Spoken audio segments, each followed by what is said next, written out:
Welcome to the show, everybody. Thanks so much for being with us. We got a great one for you. Prince Andrew has been arrested. This is news because, it's a big deal. This is a guy who said he didn't do anything wrong. He's not actually being arrested because of sex trafficking. He's being arrested for giving documents, trade documents, to Epstein. That you're not supposed to do that if you're a trade representative of the British government. So we have that story. We're going to unravel that or get into that. We also have the family of Virginia Giuffre, who committed suicide, one of Epstein's victims, the famous picture of him with Prince Andrew.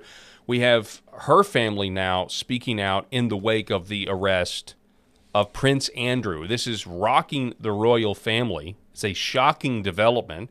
We don't talk a lot about the British crown, obviously, because we're Americans.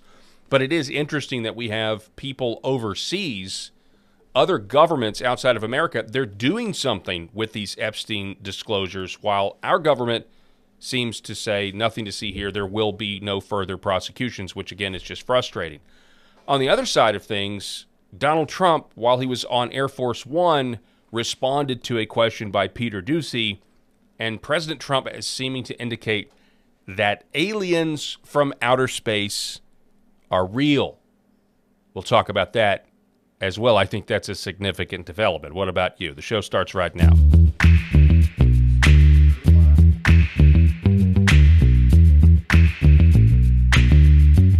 The Paul Harrell Program.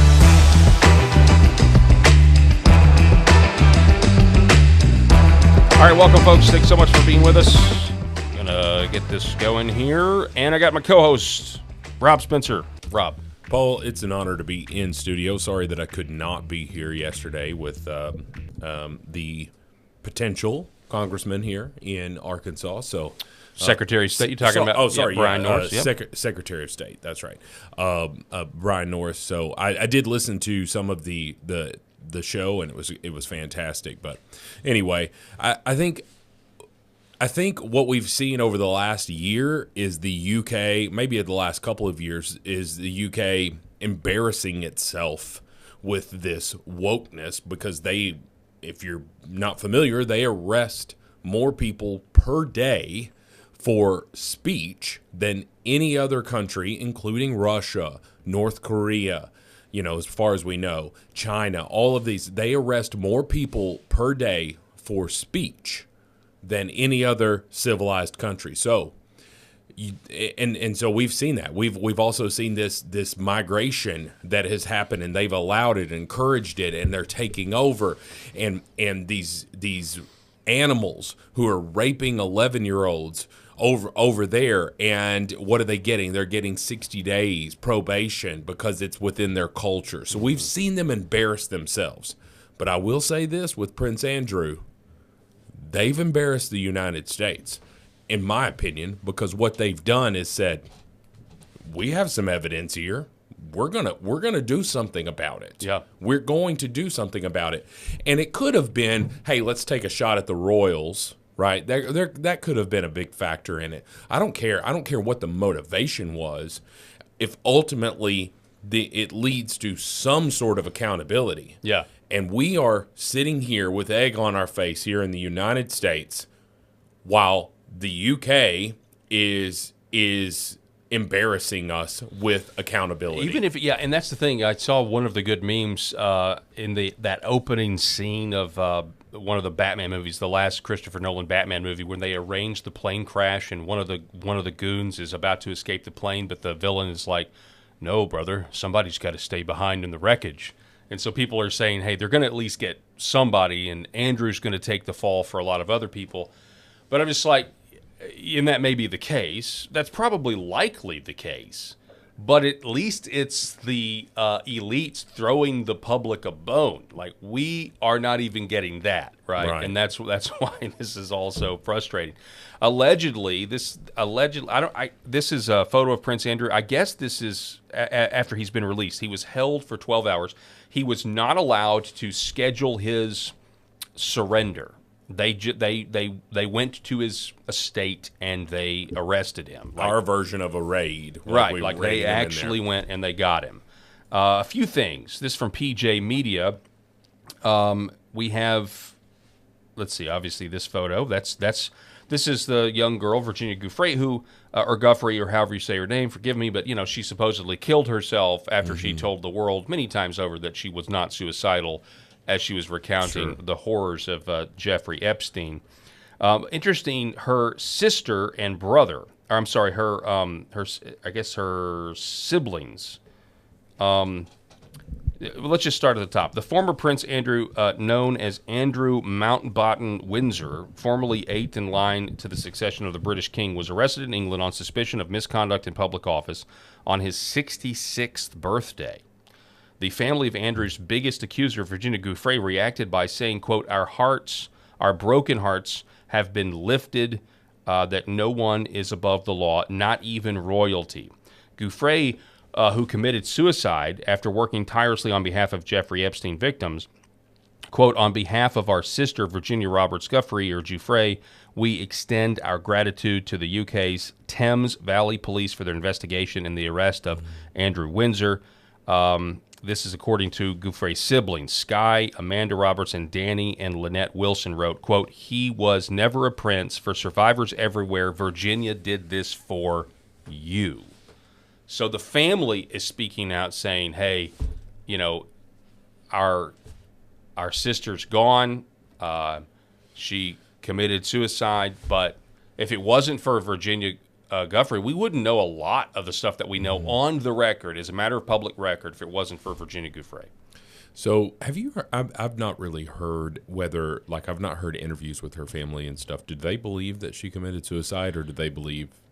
I do not I do not know. I don't have that information. Okay. I mean, this article literally just says, even this article just says she committed suicide. Yeah. I mean, this is the official narrative that everyone just believes. I don't believe it. If you want to look at the Epstein files as a global thing, this is probably the most highest profile person, right? I mean, someone who everyone knows the British royal crown here and have heard of Prince Andrew. Now, him being, what do you want to call it, eighth in line for the crown, obviously that means he'll never be... and he's been stripped. I think last year, or in the last couple of years, he's been stripped of his royalty. Right. And so if you're not familiar, this is Charles, his younger brother, right? So this is King Charles. This is his younger brother, correct? And so this person is, you're talking about an enormous amount of egg on the face of the royals, there in England. And so what we have is, again, just going back to what I said in the opening here, this is embarrassing for the United States that they have done something over there. And as I prefaced there, we don't see a lot of accountability coming. I would just say thankful for the Epstein victims. Glad Prince Andrew was white.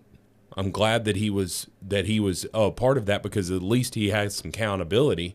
If Prince Andrew was black, what's the word, Somalian or whoever, whatever, we're not going to see any accountability for him, even if he's in these Epstein files. But, regardless, we've got some, you're seeing it on the screen here, just sickening. Yeah, and you're right. Yeah, this is just one of the disclosures. King Charles' younger brother. You were correct in saying that. I was unsure because, the royals, with their cousins and everything, you never know. You get to the eighth line of succession.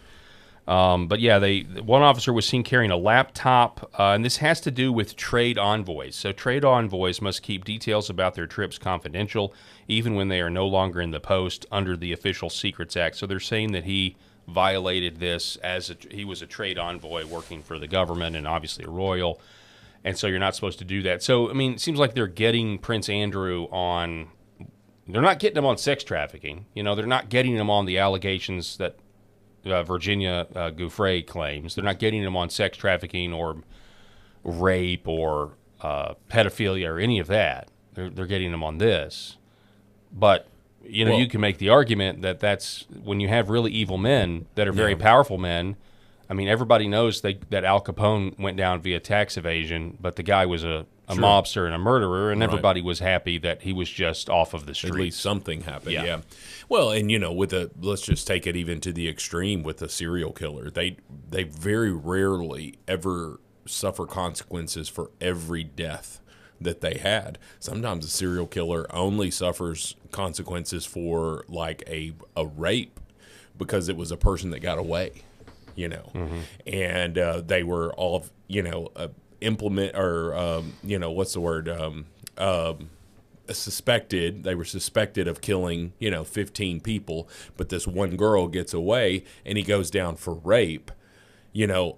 There's still some sort of accountability, and so whether the magistrate there reads the name Virginia, I can't remember how to pronounce. I think her it's last name. Giuffre or Giuffre or Guffrey. I've heard so many different ways. Yes, God rest her soul. The magistrate may not read her name in conjunction with anything that Prince Andrew has done, but her family has a little bit of peace knowing that he had some accountability. Yeah. And again, we've been saying it for months, Paul. We've been saying it for months on this show. When will there be accountability here in the United States? When will the perp walks happen? On everything, On anything, yeah. I mean, obviously, right now the elephant in the room is the Epstein file, but we've talked about all the lawfare that took place against Trump in the 4 years leading up to 2024 election. What we saw was despicable. Mm-hmm. We saw a coordinated effort to take out a presidential candidate because we disagreed with their ideology. We disagreed with Trump having some sort of path back to the White House. And it backfired on him as his approval ratings and his poll numbers would go up with every mugshot, with every indictment, everything that happened. It totally backfired on him. But there still better be accountability for it. Yeah. And we've not seen any of it. And we're over a year into this administration. How long does it take? I realize that investigations take a long time. But how long is it going to take until there's some sort of accountability? And if you ask me, if Pam Bondi does not have something high profile that doesn't get dropped, right? Because we saw that with Comey, boom, totally gone. We all got excited about it. It's totally gone, right? Unless there's some sort of sticking accountability, Pam Bondi has got to go. And Trump has got to come to light and say, I get it that Pam is loyal to me. I get it that Pam will do what I need her to do. But damn it, if she's not doing what it's going to take for us to have some sort of chance in 2026 in these midterms, then I got to get her out of here. I mean, yeah, you raise an excellent point because, we can all sit here and say, I believe things are a lot better off than they would have been had the other side won, right? Like we were talking off air. Like I voted for Trump 3 times. Sure. I generally. Well, and Kamala's out here saying that there are a lot of Trump people that wish they had voted for her. Bull. Yeah, of course. None of us. Of course not. Yeah. None of us. We may be frustrated with Trump, but none of us wish that we would have voted for Kamala. Correct. So yeah, we all say that that's a given. And so what we're wrestling with here is, it's one thing to get frustrated. Hey, it's been a year. It hasn't enough. The people who framed Trump for treason haven't been prosecuted yet. The people in the intel oligarchy have not been brought to heel, and we're frustrated. I mean, that's one thing. And we talked about it with Eric a lot, and Eric said, look, he would tell me and you, our expectations are way too high. And then, of course, we've even had conversations like even if they do charge those people, you're going to have a situation where the judiciary is just so corrupt, although I'm waiting to see what's going on with the grand jury in Florida, right? Maybe we're going to get some movement out of that. The difference between the lack of accountability with the Russia collusion people and the intel and even the COVID situation and the Epstein stuff is the Epstein stuff is been released, or half of it's been released, and we're able to go look at the face of evil. Yeah. That's the big difference is, it's not as if politicians haven't framed other people and put them in jail before.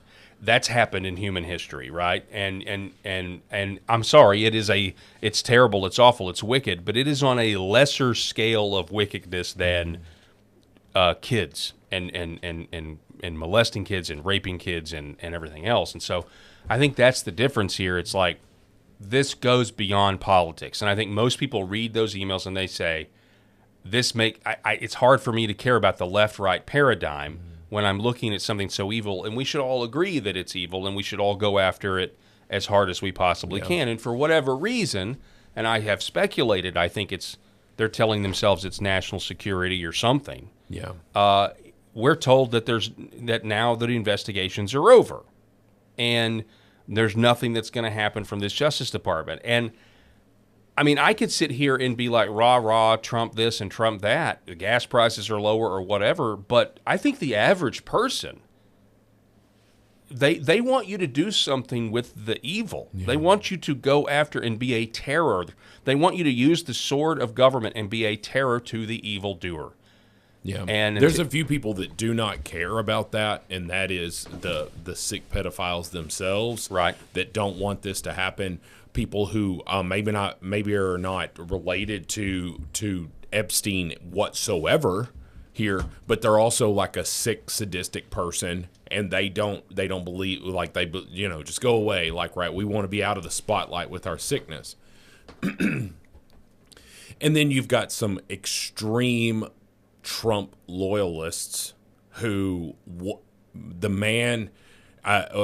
If he breaks wind, it should be bottled and sold, right? As a fragrance for humanity. Like there are those people out there. Now, I understand where they're coming from, but I believe, and then you've got this extreme left that believes that Trump is a pedophile who has gotten away with pedophilia. Right. Which is insane. When there's literally zero evidence for that. But I've seen Joe Biden sniffing kids on video plenty, and this was before AI. Yeah. Right. And so you got those crazies that believe. But I would just say the majority of us, I'm going to say 90% of the United States, of America here, of the U.S., 90% of us are, I don't care what side of the aisle these perpetrators are on. I don't care what influence they have. I don't care how much they are beloved, if it's some actor or whatever. I want them to suffer and pay for the suffering that they caused. Mm-hmm. And I rest with peace, thinking that 90% of the country, Paul, believe the way that we believe. Okay, whether there'll be some sort of accountability with it, that remains to be seen. But the frustrating thing that we have as conservatives is, I do not regret my vote, Trump, but quit telling me to move on. I do not regret my vote for this administration, even the one that appointed Pam Bondi, because Pam Bondi's done some great things. But right now there needs to be something. Yeah. And the majority of us adults here are parents who realize that our children are just as susceptible to, hey, do you want to become a model? Like, that was Ghislaine Maxwell's thing, right? Do you want to become a model? And she flies them in there for these sick, sadistic bastards. And all of us who are parents, all of us who are human beings with a good heart, all of us need accountability for this, because it's not going away. I mean, the type of crimes that you see in the photos or the blacked out photo, the FBI document that I saw, or the FBI email describing what the blacked out photo was, you're just like, I mean, we could, especially on the concern, like I spent years in radio, and it was just like, well, what's the role of government? Well, the role of government is this. Oh, government's getting too big. Government's too small. We need to grow government. We need to raise your taxes. What is the purpose of government? The basic purpose of government is to go after people who do stuff to children. And if that's not a purpose, if that's then, not the purpose, like then why do we have what it? are we doing? Yeah. Like they're like everything else you're doing, and it's you're like, it's, oh, we got the it's infrastructure, like this we've is got this, we've got this is that. the most basic thing that people expect. Yeah. When your leaders get caught with their pants around their ankles, they go down for it. There is a camp, and I'll we may talk about this on Monday, but there is a camp in Branson, Missouri, that is under major fire right now. That Christian camp? Yes, under major fire right now because it was essentially a pedophile funnel. There were counselors there. There were these pedophiles these kids would go to this camp and would experience this trauma, and then they would go to a counselor to talk about it, and the counselors were made to sign NDAs, and they were paid off, and then the people who suggested that this person molested me, this person raped me, this person did this, those people were required to sign NDAs, and all of that stuff is coming out. Folks, if you don't think that pedophiles live, breathe, walk amongst us every day, if I were to see a crowd of people and throw a handful of rice, I guarantee you I'm going to hit multiple pedophiles. That's terrifying. It is terrifying, and it's why I'm a helicopter dad. When I have, especially my daughters, if I have them in my care, when I leave here, I'm going to go pick up my 6-year-old from my wife who has a meeting. She will never leave my sight in any sort of public place. She will never attend a sleepover. I'm the same way about sleepovers. Yeah. And I'm the same way about public places. Like I'm. You know what? And from my perspective, I don't really want other girls to come and sleep over with my child, right? Just because I don't want that responsibility. I don't want any responsibility, and I don't want there to be any sort of I don't want anything to happen. And as long as I can control it and say, you're not going to spend the night away from me and under my roof, because I protect this house at night. I know what goes on in this house. Two people know what go on in this house, right? Me and Bucky Boy, our black lab. He knows what's going on in this house, right? And I'm going to tell you something right now. I don't know what goes on, and I don't care that we have a great relationship with Tom and Cindy, who are the parents of such and such, and they would never hurt a child. Meanwhile, Tom is a complete pedophile who's got files and files of kiddie porn all over his damn computer because he's a sicko. They're everywhere. And I can control my children's safety under my roof. I can't control it if they're under someone else's. And it's really sad that that's where we're at, you know. I mean, it is really sad that that's the kind of level of suspicion and care you have to have now, because it has ramped up. I mean, you would say, and I would think I don't know, has it always been the case? I mean, 50 years ago, was it the same? And I would probably wager a pretty good bet that it wasn't. Yeah. That the rise in pedophilia and the fact that they want to call a minor attracted persons now try to make it the next civil rights church it up. It's because of the slippery slope, and we've talked about that before. Things you're getting sicker and sicker and sicker, and everything else. Well, we've seen it. But I'll also add this. I feel like, if I'm honest with myself, most of the trouble that I got into when I was a kid was probably at sleepovers. Yeah. Most of the things that I did that I would have never gotten away with if I was under my own parents' roof happened at sleepovers. Yeah, and I'll say this right now. So my wife grew up very Christian home, all of that stuff. She was, never would talk back to her parents, all that stuff. It would be a bad day if she talked back to her parents. So she had a very strict household, but it's fantastic. It served her extremely well. I had a very loose household. My mom, I would leave. My parents had no idea where I was. And as long as I was home at a reasonable time, I was always with my buddy Jimmy. And we were here, there, and everywhere. But we used to do the stuff where it was like, hey, Jimmy, you're sleeping at Jimmy's house, at DJ's house. DJ, you're sleeping at Dub's house. Dub, you're sleeping at Rob's house. right? And then Rob, you're sleeping at Jimmy's. Like there was this web, right? And we would go sleep and camp out, right? We would go be sleeping on the side of a levee here, and we would camp out, right? And I was doing that when I was 10 years old, right? But it was a different time, okay? I'm sure that there were pedophiles that absolutely existed, but internet pornography did not exist. And I guarantee you that there are a lot of people who would back in the day would have looked at a Playboy or a Hustler magazine, and they would have been fine with that sort of sexual stimulation, and it would have been fine for them. But what have we have with the availability of this internet pornography? What we have is, okay, this doesn't arouse me anymore. This doesn't arouse me anymore. I gotta step it up. I gotta step it up, right? Now, true, there are some people that just had a complete predisposition to be attracted to children, which is the most sickening thing that I can think of, right? There's some people that have that predisposition, but I talked to a professional that said the majority of it starts out with just regular pornography.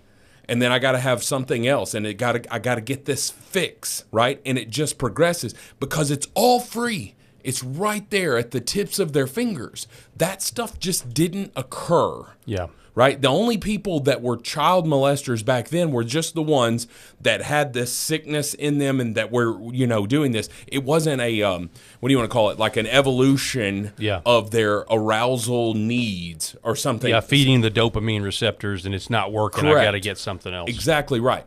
And so I look at that and I just say, okay, so where's all this happening? It's happening on the internet. It's happening on the internet. People like Jeffrey Epstein and his sick pedophilia ring, okay, that stuff happened because, in my opinion, a lot of them predisposed to do it, but a lot of them just needed an extra sexual fix, and they just keep growing. They're as guilty as anybody. It doesn't matter where you started. You're absolutely as guilty, right? And I'll say this right now. There's going to be a lot of parents out there that just tell me, I was like, okay, I'll say this. I have a 12-year-old daughter. If you have a 12-year-old daughter who has their own cell phone and you cannot point to a specific need that they have for that cell phone, then you're a moron.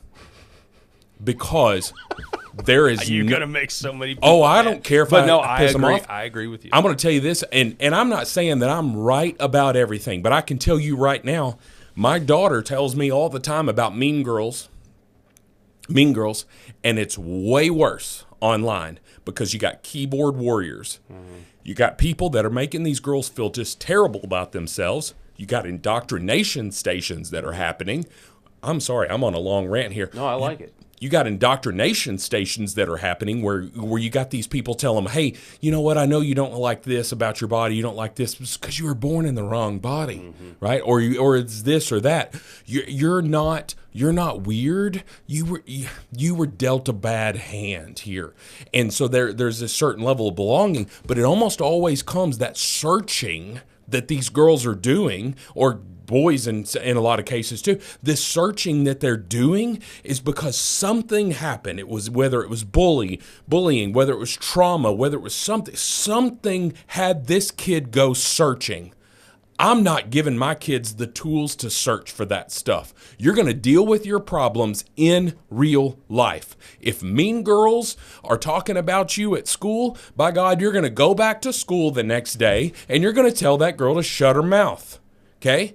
I have, if somebody starts something with my children, they have full authority to smack the crap out of that person if they're sitting there running their mouth. And I said, you may suffer a consequence at school, but if you are protecting yourself and defending yourself, you will absolutely suffer no punishments at home. I'm just saying, you're paying $60, $80 a month for your kids' futures, your kids' upbringing to be done by strangers on the internet. And it leads to this crap with Epstein. It leads to this infectious thing. I mean, you look at Roblox. What parent let their 13-year-old daughter get on a effing private plane and fly to some creep's island? I got questions for that parent, Paul. Well, there are a lot of questions about that as well as where. I'm not trying to blame the victims, but I'm just saying. But that there's exists. a breakdown that happens, man. Yeah, no, that it doesn't just you don't just happen upon it. It's small capitulations will add up over time, and to be very weary and fearful, or guarded, not fearful, but guarded. Understand what the internet is. I mean, I certainly get that. I mean, 100%. But I want to add one more thing about, we were talking about the Epstein thing, and we're going to move on. We got to take a break, actually. But the other component here, because we were saying, Epstein was playing to the sick, pedophilic needs of his clients or whatever. Mm-hmm. There's certainly that trap. There's certainly the blackmail trap. Like, hey, we're so immoral now. We're more immoral now in what we tolerate. So if a politician got caught at Hugh Hefner's Playboy Mansion cheating on his wife years ago, that would end his political career. Mm-hmm. Now it doesn't. It just flat out doesn't, even really on both sides. Yeah. So you catch them with underage girls, and now you've got them statutorily. You've got them literally. The law can come in if we want to blackmail you and take you out that way. So there's definitely a component of that. But with what we're reading here in the emails and stuff, the satanic element of it that is clearly there. And that's a totally different level of depravity, in my opinion, because you have people in the ritualistic satanic aspect of this who are at war with God. If you're not found in Christ, you are at war with God, whether you know it or not. But it's a different level when you say, yes, I am at war, and I am actively choosing. And they choose kids. Mm-hmm. They pick children because they believe this is the most effective way to be evil and attack heaven. Yeah. To go after our kids. Our kids are vulnerable. Our kids are vulnerable. And this is a hot take. If you have a 6-year-old, a 7-year-old child who has a phone, you are stupid. You are a stupid human being. If you have a 6-year-old, I don't care what damn parental restrictions you've got on it, you are a stupid person if you have given your 6 and 7-year-old child a cell phone.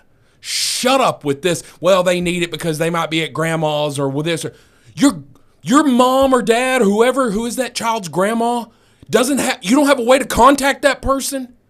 Well, they may need it at school because they may poop their pants or something. I heard that crap when I was a school teacher. What if I have an accident here and I don't want to go to the office and tell my parent that I've had something private and I just need to tell them on a cell phone? Okay.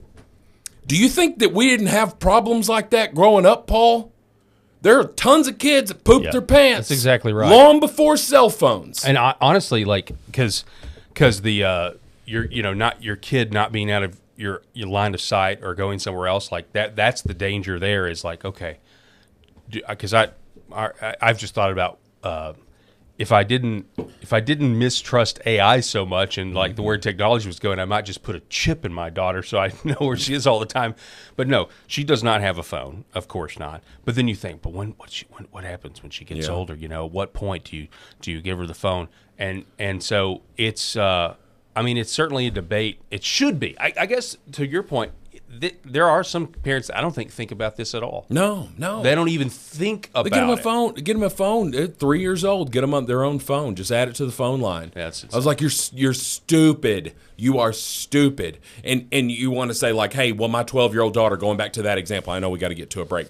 But going back to to the example of my 12-year-old daughter, and you say, well, you just put parent restrictions on that stuff. You can't do anything. Are you stupid? Are you listening to yourself? Kids have umpteen ways to get around parent restrictions on cell phones. You are stupid. You are naive. Yep. You are allowing predators to the palm of your children's hands. You're morons. You are going to be responsible if the dark web, if this infiltration happens to your children. You only have yourself to blame.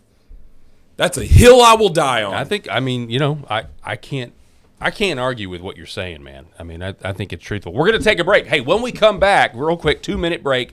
Don't go anywhere. When we come back, we've got to talk about Roundup, about glyphosate. We have to talk about that. Where is the Maha movement right now? And also, President Donald Trump, I think he pretty much said, he said by criticizing Barack Obama, Donald Trump has admitted that aliens are real. What do you think about that? We'll be back here in just a moment.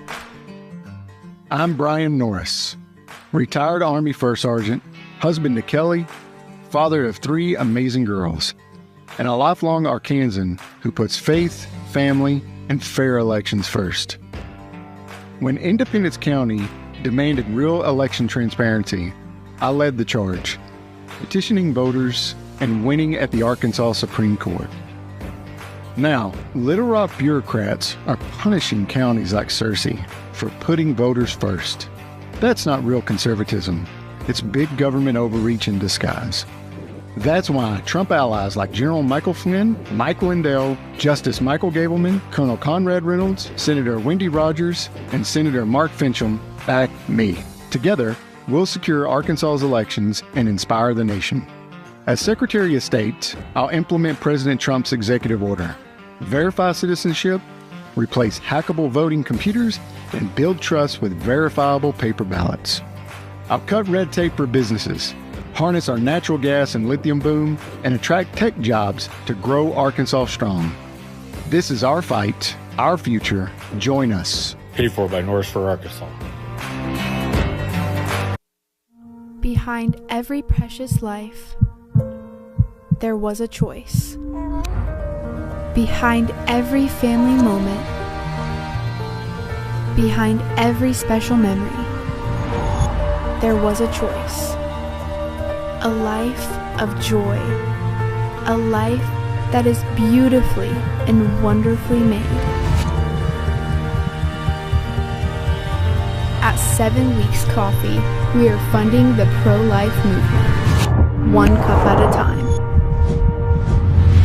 Will you let your coffee serve a greater purpose?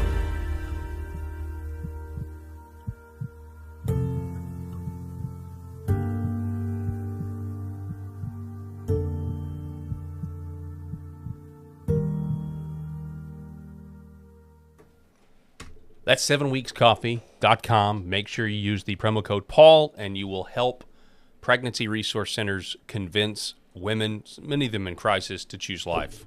When they see that ultrasound, they see a beating heart. All right, Rob, you wanted to wrap a bow around. By the way, I appreciate your passion. By the way, my friend. There are very few things that I get that passionate about. But as a father of teenagers, I've got 2. Well, I've got she's 12 and he's 15, and the 6-year-old who's about to be 7 in like 2 weeks. I look at it and talk about, and I know the impressionability that they have about that stuff. And I see so many things. We've seen it a million times, Paul, where this 12-year-old girl will commit suicide because she was bullied on the internet. My first thought is, why the hell did she have a phone? Why the hell was she on the internet where it is completely unregulated on some of these sites? Yeah. Parents, I'm not blaming you. I'm just saying, think about this crap. Yeah. And if you say, I trust my child, you are stupid. I think it's also about, I would encapsulate this conversation into my neo-Amish phrase. This idea, part of this future rejection of technology that I think is coming. Although I think there's also some ways that we need to be offensive in our technology as well, and I totally get that. But as this thing progresses, I think limiting your children's access to the internet is a no-brainer. It's an absolute no-brainer.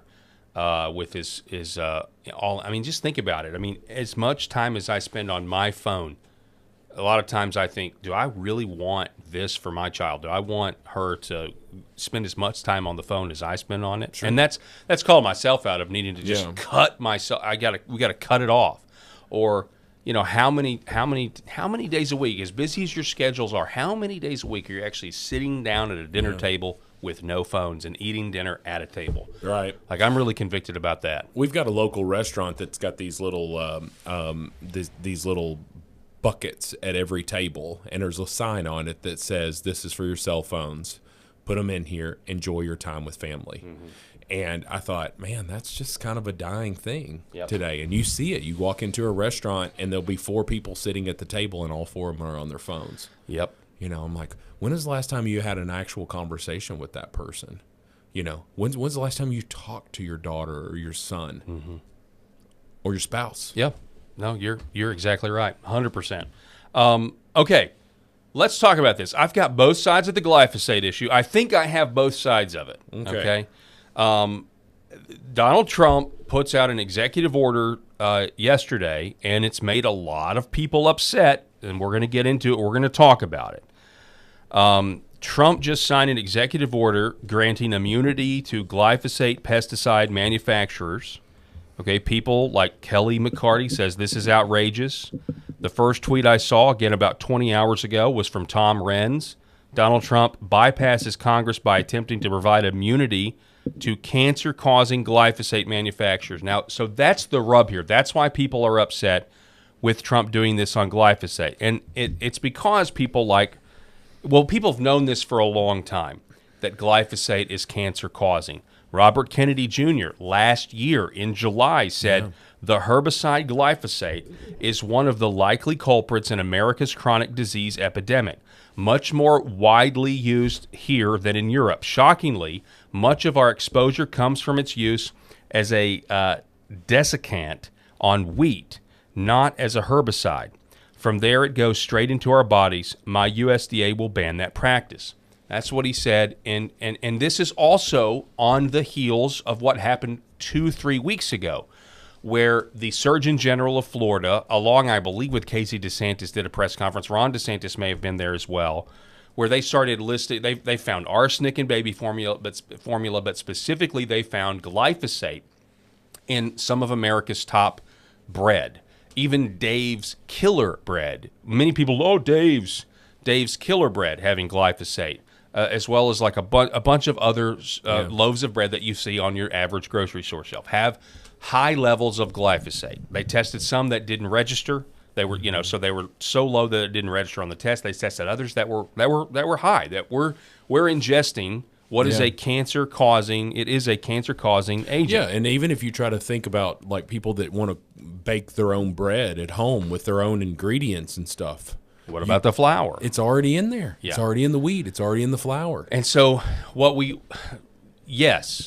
America's food supply, I believe, is toxic. And I think, as Eric and I have discussed, it's not the same as when we grow up. This has been a progression over the last 40 years. It has been a progression where it's gotten worse and worse and worse.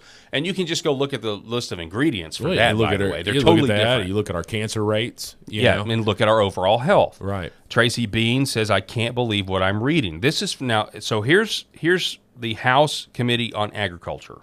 They're saying this is a food security issue. Now, Congressman Rick Crawford, he sat in this chair right here, and we had a whole talk, not about glyphosate, but we had a whole talk about how food security is national security when it comes to our farmers. This was in the context of them needing some money from the government before the big, beautiful bill kicked in, but that was last year. But they say food security is national security. Thank you, President Trump, for acknowledging the importance of glyphosate-based herbicides in American agriculture. This is a vital step forward to ensuring a domestic supply of this critical crop input remains available for our producers. So the other side, the people that are for this executive order, are saying this has to do with our national security. Because if you take this out, you're going to limit the food supply because now alternatives have to be found, and you're not going to have as great of a yield. Mm-hmm. Okay, and yes, they're wanting us to kind of ignore the unspoken truth that the yield isn't good for you. Yeah, I mean, and so this is the rub. But I also think this actually exposes a huge problem because I don't deny what they're saying necessarily. I'm not saying that they're just making this up. But what does that mean about the position that we've got ourselves in when it comes to the most important thing, which is being able to feed ourselves? Yeah. And they're saying, no, we've got to keep the glyphosate going, or we won't have enough food. We won't have enough crop output. What are they doing in countries that? I mean, of course, I know that. Well, there's a whole economy. There's a whole global economy too. That you know, when it's not just feeding us, it's also Sure. the exports and things like that. I don't know, but I think that this, in my opinion, this is a weak sauce argument, because what it's saying is it's the exact same thing of every time we try to see cuts. Hey, let's cut this. We need to make cuts to our budget, and then what do they instantly come out? If you make this cut, this program, which does this, cute and tiny this, little violin. That's right. And so this, to me, reads that same way. Okay. Like, hey, if we see don't that. have this, we're going to have a shortage of supply. Well, or it's going to force change. Mm-hmm. And I will the most epic fact check that I have seen is from this idiot reporter at the New York Times who tried to fact check Robert F. Kennedy talking about the chemicals in Fruit Loops.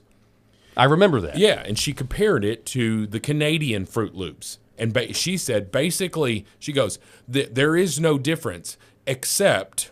all of these ingredients. And she named all these chemicals and the ingredients in that. Like, okay, so they were using carrot juice to make the Fruit Loops orange, right? Like that was the food dye. That's how they were doing that. Versus here, it was some long chemical name that you've never even heard of. And I just said... this lady typed that out with a straight face. She thought she had done something, gave it to her editor. Her editor read it with a straight face and said, let's roll with it. Keep on eating those chemicals, everybody.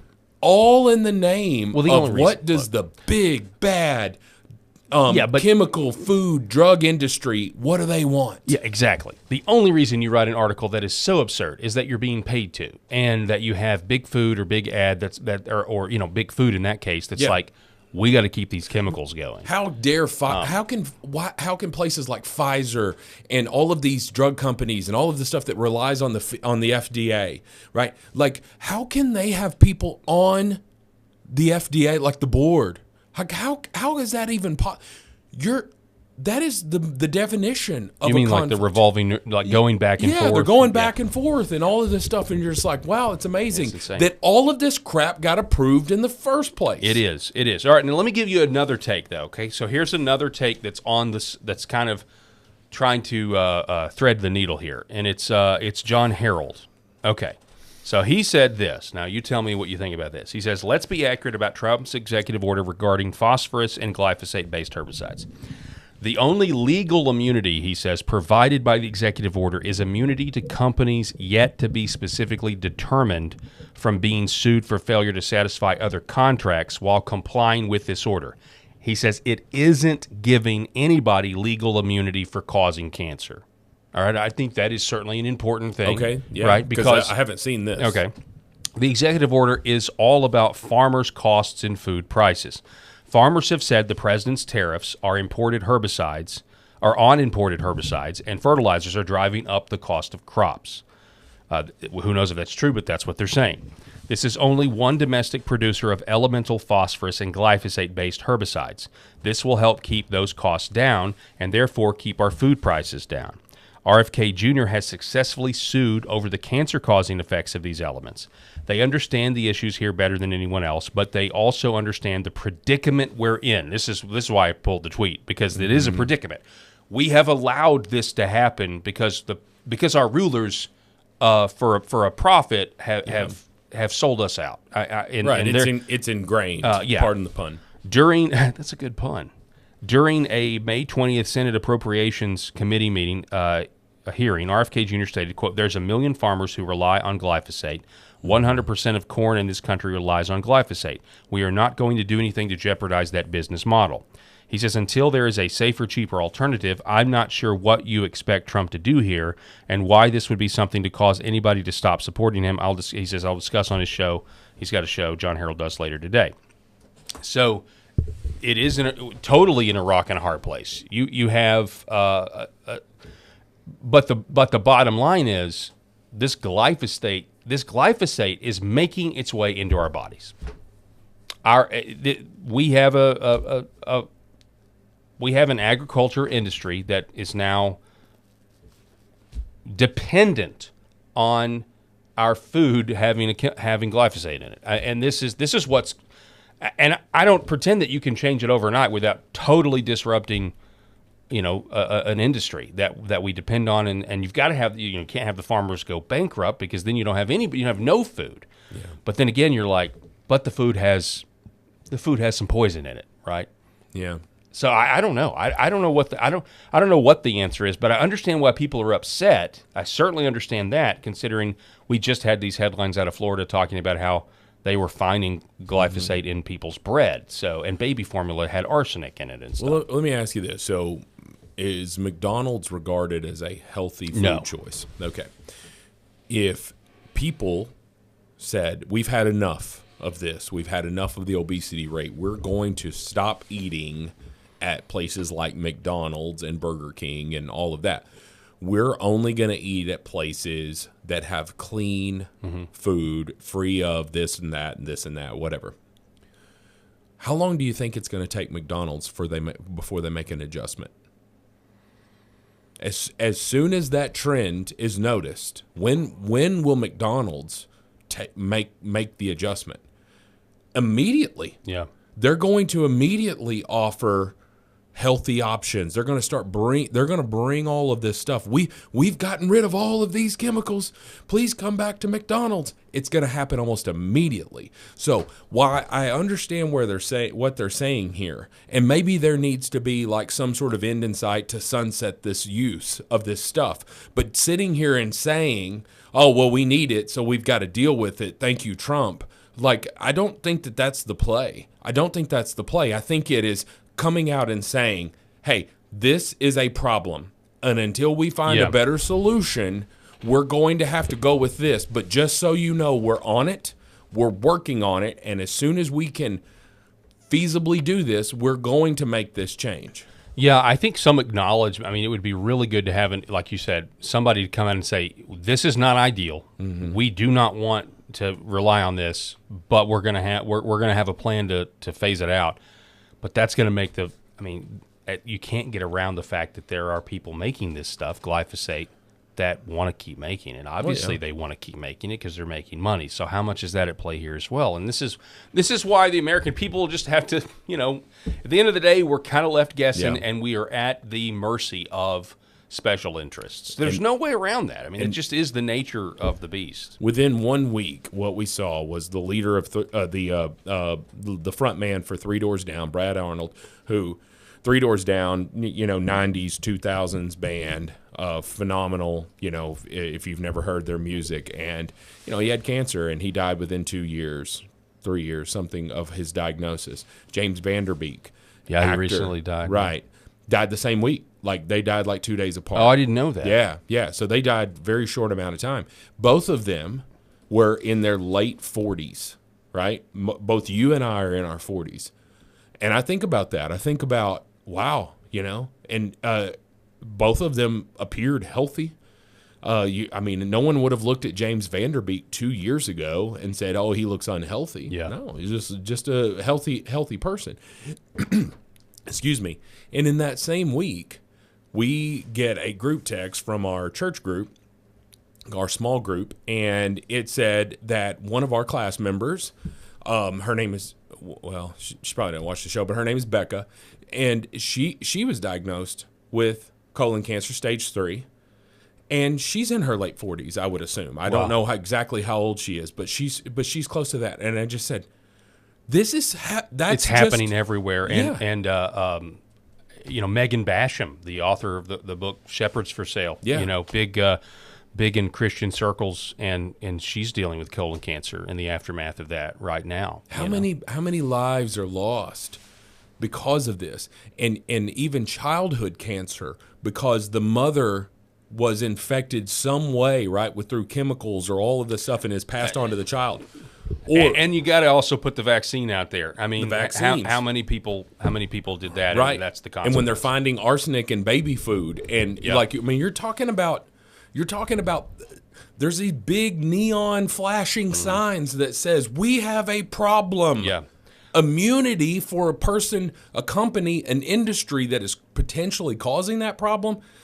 I don't know that that's going to fly well. I understand where he's coming from. Like, hey, we've got to protect the farmers, all of that stuff. But going back to what I just said, there needs to be some sort of follow-up of, hey, we're on it. Yeah. And you kind of get this feeling, you're like, how do we survive this? And because they're everywhere. There's so many toxins and stuff in the air. But I just want to remind you, like, I can't remember which verse it is, which book of the Bible it is where Paul is talking about everything, is made holy. Food is made holy through prayer, right? This is why we bless our food. This is why you bow your head and you say a blessing.